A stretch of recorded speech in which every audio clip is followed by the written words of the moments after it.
On the stiflingly hot night of July 4, 1862, in Montgomery County, Alabama, while the American Civil War was tearing the nation apart, and the Confederate South struggled desperately for survival against an ever-strengthening Union military force, an event occurred that would ripple shockwaves across the entire Southern territory and become whispered legend in slave quarters stretching from Virginia to Texas. A 45-year-old enslaved man named Jang, born in the Kingdom of Congo and brought to America 3 decades earlier in chains, calmly buried his master along with his 4 grown sons alive in a massive grave he had painstakingly dug with his own hands over several weeks of careful, meticulous, and secretly concealed preparation. 5 white men perished under 6 feet of Alabama's distinctive red clay, their mouths clogged with dirt, their lungs straining for air that would never reach them, their cries muffled by the earth pressing from all sides with unrelenting force. The scent of wet soil mingled with the distant sound of fireworks celebrating Independence Day. The bitter irony was not lost on the hundreds of enslaved people who would soon learn of the horror that had occurred in that abandoned tobacco barn on the northern edge of the plantation. The last Independence Day the Whitmore family would ever witness, the last night they would breathe, the last time their voices commanded obedience from anyone. Before we continue, remember to subscribe and comment with the city you're listening from. Let's continue. By the morning of July 5, 1862, Whitmore Plantation had become a crime scene destined to haunt Alabama for generations. A place whispered about in slave quarters across the deep South. A tale passed down through families, black and white alike, though with starkly different interpretations of its meaning and lessons. For white plantation owners in the region, it represented their worst nightmare realized. The proof that no amount of control, surveillance, or punishment could ensure their safety, that the people they enslaved were not passive creatures accepting their fate, but human beings capable of complex planning and devastating revenge when pushed beyond endurance. For enslaved people, it symbolized something different, something powerful, dangerous, and hopeful all at once. The knowledge that resistance was possible even under the harshest oppression, that justice could be claimed even when the law would never deliver it, that even the most powerless person under the most brutal system could make the mighty pay the ultimate price, if willing to risk everything in pursuit of vengeance. Yet this story does not begin on the night of July 4th with 5 men screaming into dirt-filled mouths, red Alabama clay methodically packed around them by a father whose heart had turned to stone. It begins 4 months earlier on a cold March morning in 1862, when Jang stood among 250 enslaved people and watched his only son, Daniel, buried alive up to his neck as punishment for attempting to escape to freedom, trying to claim the basic human right to own himself instead of being owned by another. It begins with a father forced to witness his child's murder, powerless to intervene, threatened with his own death if he moved, while his son slowly perished under the merciless Alabama sun over 3 agonizing days. His voice calling for help that would never arrive. His body trapped in earth that would soon become his grave. It begins with grief so deep it hardened into something sharper, colder, and far more dangerous than mere sorrow. Grief that turned to rage. Rage that became determination. Determination that became a plan executed with the same precision Jang had once brought to his work at the plantation forge. The Alabama Black Belt in 1862 was a paradox of extreme wealth built on stolen labor and looming disaster as Union armies crept steadily through Confederate lands. The region was named for the dark, fertile soil ideal for cotton. By the start of the Civil War, it was among North America's richest areas, measured purely by crop yields and land ownership. Yet that wealth was fragile, built on the value of enslaved people whose worth depended entirely on the continuation of the slave system, a system under increasing pressure from both internal resistance and external military forces. Montgomery County lay at the heart of this region, and for a short period in early 1861 Montgomery itself served as the Confederacy's capital before the title moved to Richmond, Virginia, giving the area symbolic importance for the Southern cause even as defeat loomed ever closer.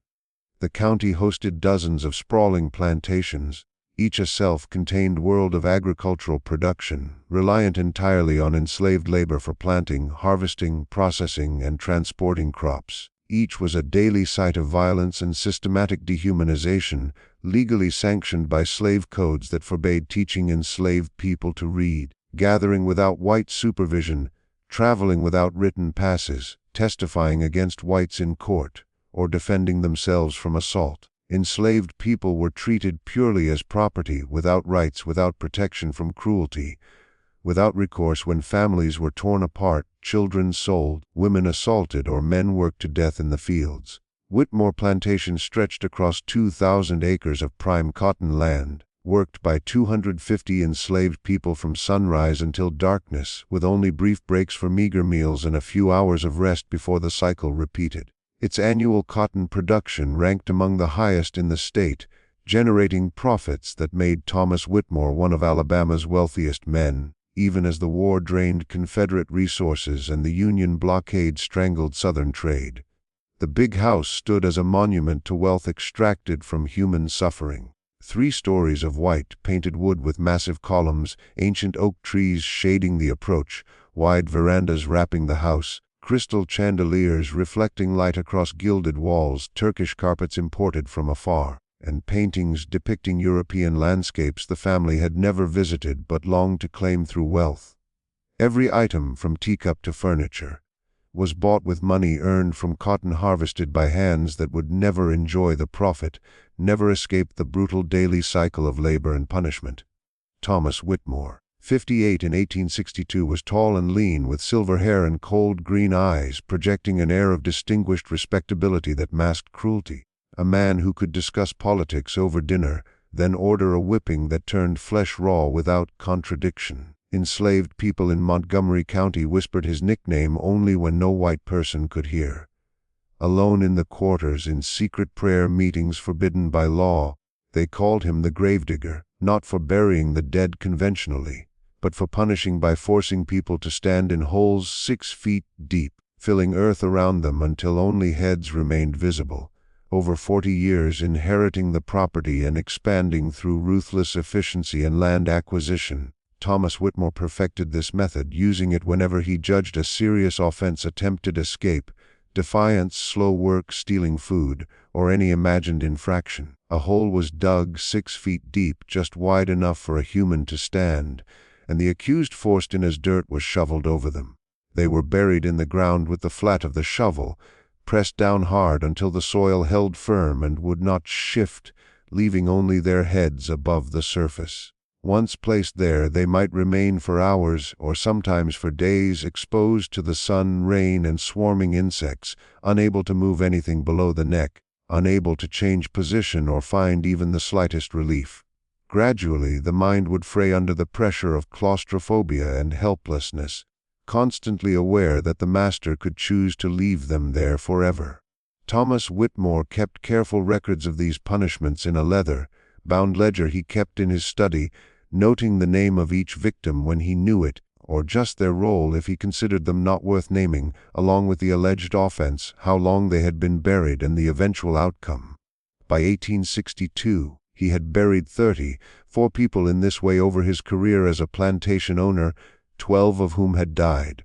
The causes of death were noted in his precise handwriting: heat stroke when the summer sun had literally baked their brains, dehydration after several days without water, exposure when winter cold claimed them, or sometimes simply exhaustion and despair when bodies gave up and hearts stopped from sheer terror and trauma.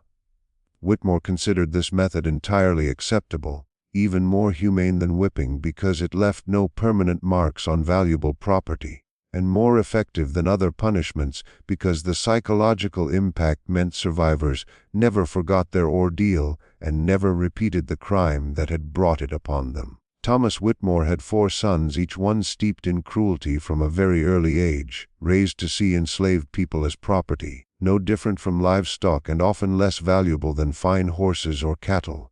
They became men who competed in brutality, striving to demand more labor, break more spirits, and crush more hopes. Benjamin, the oldest at 33, served as head overseer and had devised a strict quota system requiring each field hand to pick 250 pounds of cotton daily during harvest. This impossible burden meant labor from sunrise to well past sunset, leaving hands raw and backs screaming in pain.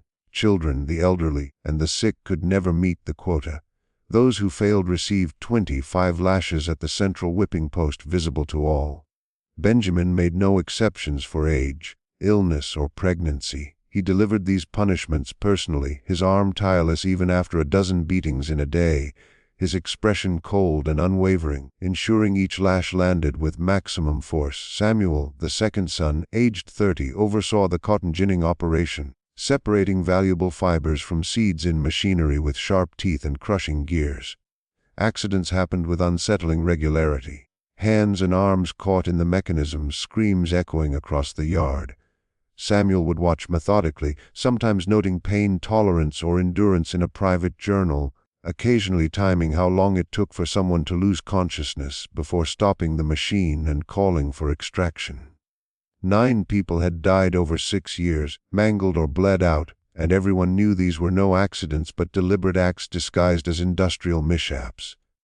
Robert, the third son at 27, ran the livestock and transport operations, managing horses, mules, and oxen, while supervising the enslaved teamsters driving wagons to market. Stocky and quick-tempered, Robert often lashed workers as he would the animals, seeing no distinction between human and beast. His preferred punishment was chaining people overnight in stables, forcing them to stand among the livestock until morning. William, the youngest at 24, had a fair face and charm that concealed his cruelty. He managed household slaves, focusing on young women from 15 to 22, summoning them to his private quarters where horrific abuses occurred. The law permitted this, as enslaved women had no right to refuse sexual contact with white men. Over the years, several young women vanished after time with William, sometimes later found in wells or shallow graves, while he shrugged and claimed they had run away. Into this brutal world, where absolute power went unchecked, Joe had been brought 30 years earlier, though he was born free under another name, in a land where he was valued and surrounded by family. Born as Joan Kimpavita in the Kingdom of Congo, later known as the Democratic Republic of Congo, he came from a family of skilled artisans in a society with long-standing ties to Portuguese traders engaging in trade, diplomacy, and occasional conflict. His name meant strength of the ancestors, given by parents who hoped he would carry forward their lineage and traditions. For 14 years, Joe knew freedom fully. He hunted in forests, joined in drumming ceremonies at night, danced to honor spirits, tasted palm wine at celebrations, felt the red earth beneath his feet, and believed his future would unfold in the land of his birth among people who knew him and his value. In 1831, slavers arrived, aided by local collaborators trading people for guns, alcohol, and goods. Joe was seized with dozens of others, torn from everything he had known, baptized and renamed by Portuguese traders treating human lives as business commodities, no different from gold or ivory. The Middle Passage lasted 13 weeks of unimaginable horror, chained below deck in darkness with hundreds of others, breathing air thick with human waste, death, and despair, hearing screams and prayers to gods who seemed to have vanished, watching people die from disease, dehydration, or hopelessness. Arriving in Charleston, South Carolina at age 14, speaking only Portuguese and Kikongo, Joe understood that his world had ended, though not yet the full extent of his enslavement. He was sold to a rice plantation in the Low Country, where an elderly African-born man named Samuel took pity on the terrified boy, teaching him how to endure this nightmare. Samuel remembered freedom, spoke his native tongue, preserved spiritual traditions, and shared survival skills. Which plants healed, which harmed, how to keep dignity in a system designed to destroy it, and how to retain a sense of humanity when the law declared him property. He whispered that Joe was not property, that he was a son of Africa with a heritage stretching back millennia, and that the ancestors would demand justice. Even generations later, Joe proved skilled with tools and metal, recognized as valuable by the plantation owner. By his late teens, he apprenticed as the plantation blacksmith, learning to shoe horses, repair plows, and forge the very chains that bound his people. By his early 20s, he could perform any metal work needed on the plantation, making him highly valuable property that could be sold for high prices if owners needed money or died, leading to his sale multiple times. Moving from South Carolina to Georgia and eventually to Alabama, the plantation was purchased by Thomas Whitmore in 1848, mainly because it needed a skilled blacksmith. For 14 years, Joe worked at the forge on Whitmore Plantation, rising at 4 every morning to light the fires, laboring until darkness fell, making horseshoes, tools, and repairing the equipment that kept the plantation running smoothly. He was dependable and talented, never giving anyone a reason for punishment. He represented exactly what plantation owners wanted: quiet, obedient, and capable, always saying yes, master, no, master, with his eyes lowered in respect. But Joe had built a life beyond the forge, creating meaning and love in the narrow spaces that slavery allowed. In 1840, he married Ruth, not legally, because enslaved people could not enter contracts, but through a ceremony performed by an elderly enslaved preacher, witnessed by their community, giving the union spiritual if not legal legitimacy. Ruth, 25, had been born in Alabama, never knowing Africa except through stories from elders, but carrying a strength passed down through generations. She worked as a seamstress in the big house and had somehow learned to read, secretly taught by a previous mistress who had died before this forbidden knowledge could be discovered. Together, Joe and Ruth made a home in their small one-room cabin with a dirt floor and gaps in the walls. At night, they held each other and whispered about freedom, about the North, about a future that felt impossible, but they could not stop imagining. In 1842, their son was born after a difficult labor, and they named him Daniel, after the biblical prophet who survived the lion's den, hoping their child might also survive the dangers surrounding him. Joe held his newborn son with both joy and terror, knowing this precious life belonged not to him, but to Thomas Whitmore. From the first breath, Daniel was property under the law. Still, Joe taught him everything he knew, bringing him to the forge when he was old enough, showing him how to work metal and handle tools. By 15, Daniel could assist with complex work and showed the same skill Joe possessed. But Daniel had inherited something else too, a restless hunger for freedom that Joe, worn down by decades of slavery, could no longer fully sustain.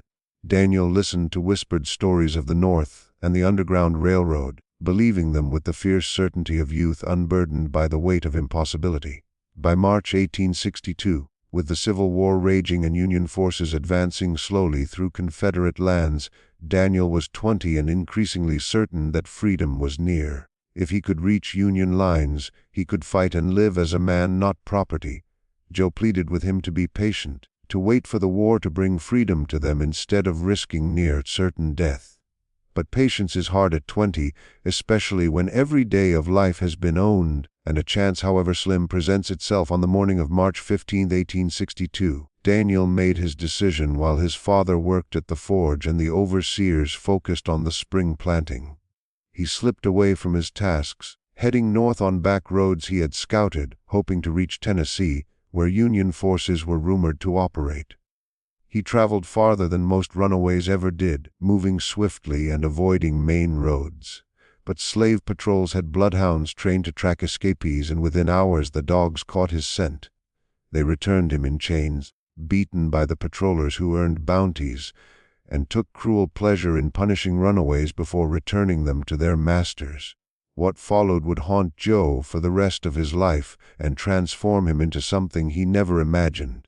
The man who had counseled patience and survival would be turned into an instrument of vengeance, as terrifying as anything described in the Old Testament. By late afternoon on March 15, every enslaved person on Whitmore Plantation was forced to gather in the open area in front of the big house, the same space used to load cotton onto wagons and administer public punishments as warnings. Joe stood in the crowd with Ruth, staring at their son, bloodied from the dogs and beatings, chained and trembling. They knew something terrible was coming but could not yet imagine how awful it would truly be.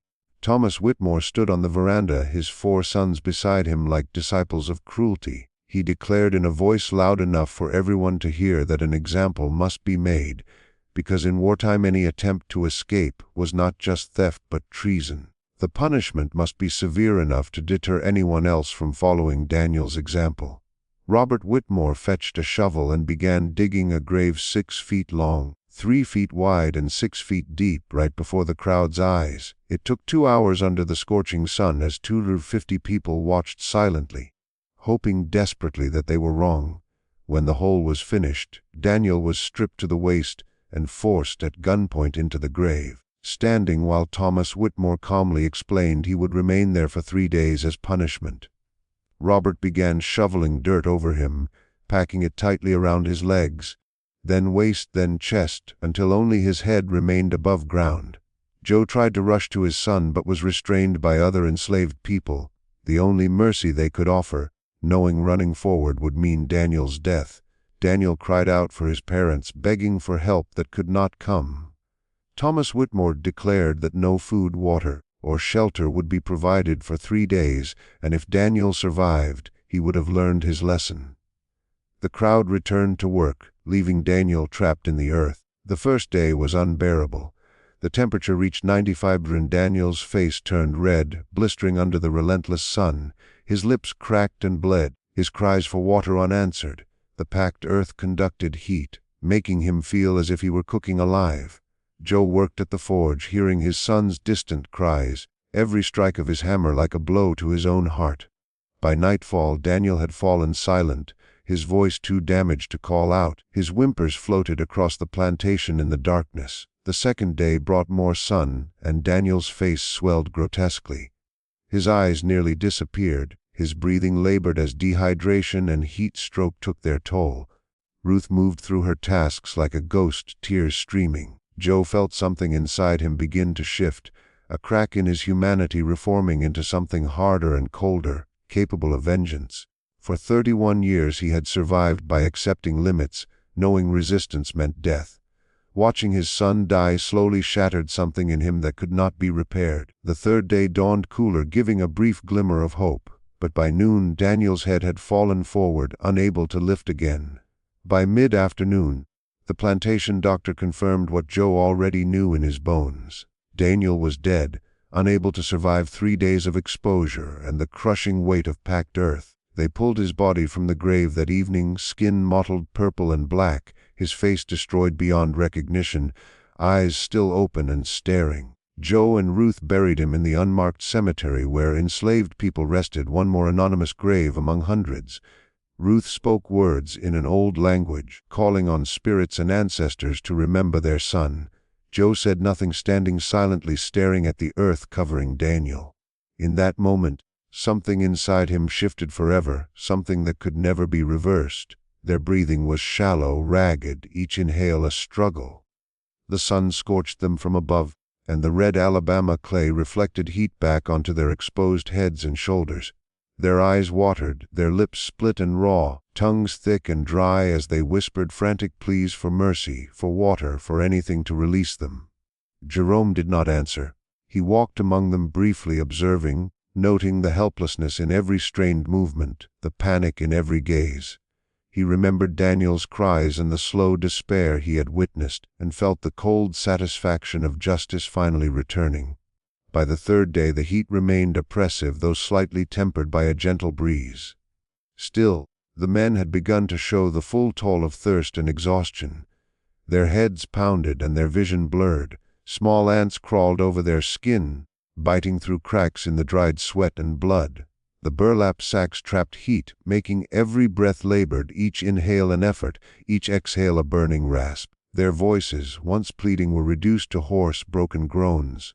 They could no longer form coherent words, could no longer raise their arms to shield themselves from the sun or from their own terror.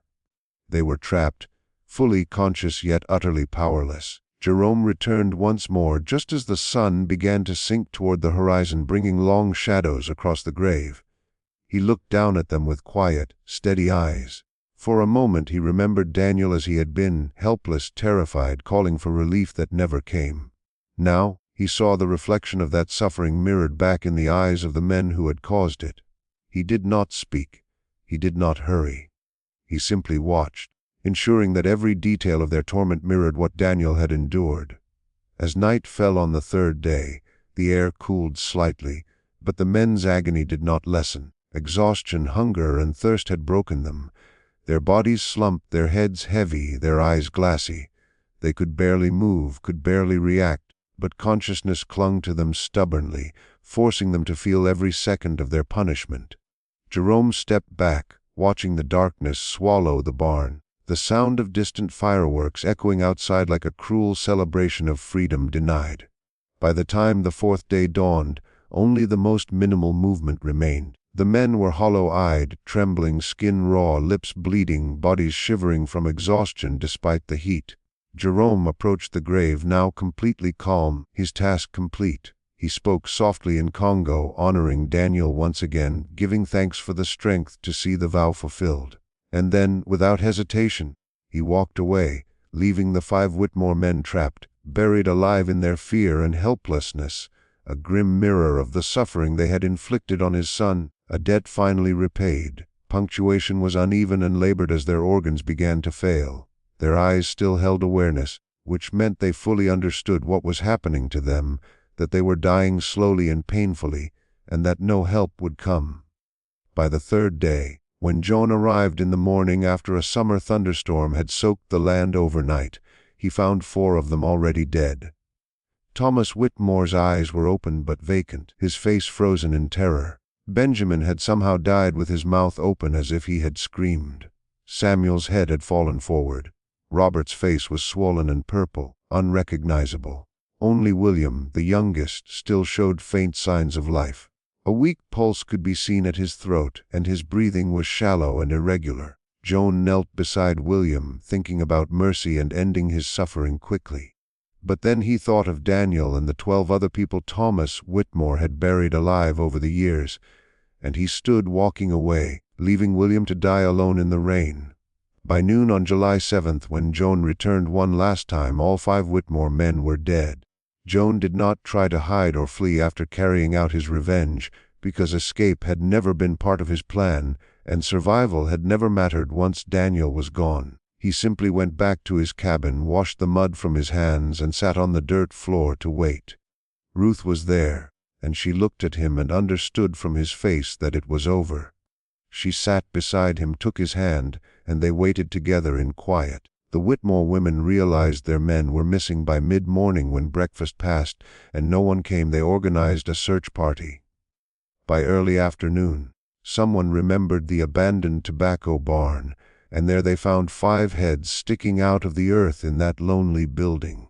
The sheriff arrived from Montgomery by evening and quickly concluded that Joan was responsible, based on the shackles, which were clearly made by a skilled blacksmith. There was no real trial because Confederate Alabama in 1862 had no interest in legal proceedings for an enslaved man who killed 5 white men. Joan was sentenced to death by hanging within 2 days, and the execution was scheduled for July 15th, as a public display meant to terrify other enslaved people into obedience.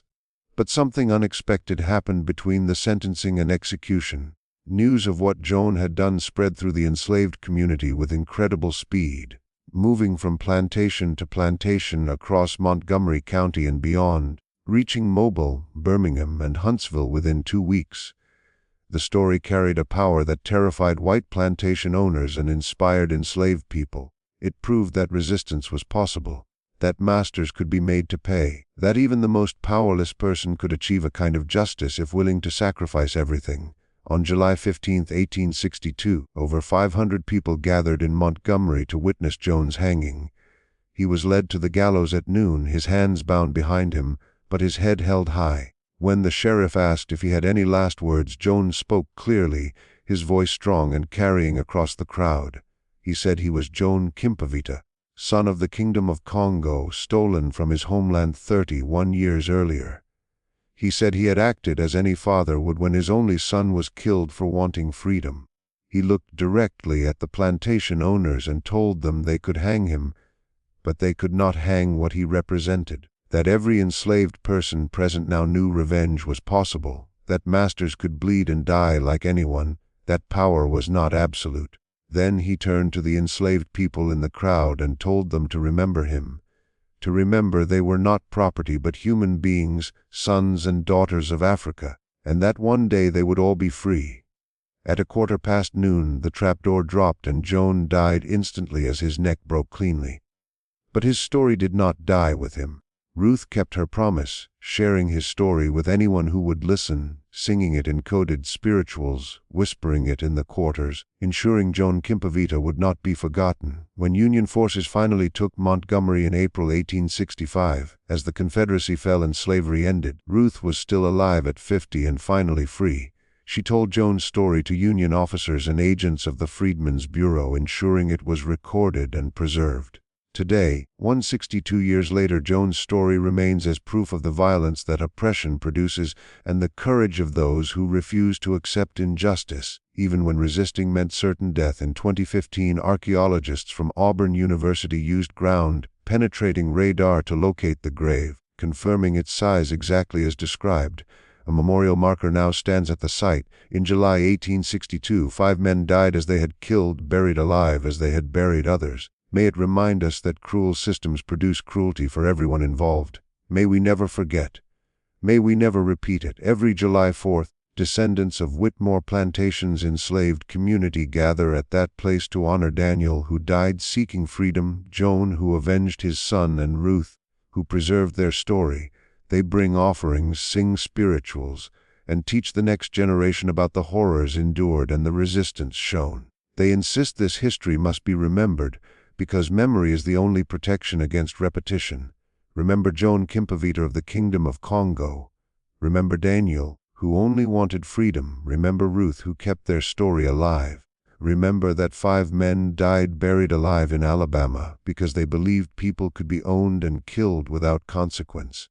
Remember that this is the legacy of American slavery, and remember that this story echoes forever as proof of both the worst and best of human nature, of our cruelty and our courage, and of the resistance possible even when pushed beyond all limits.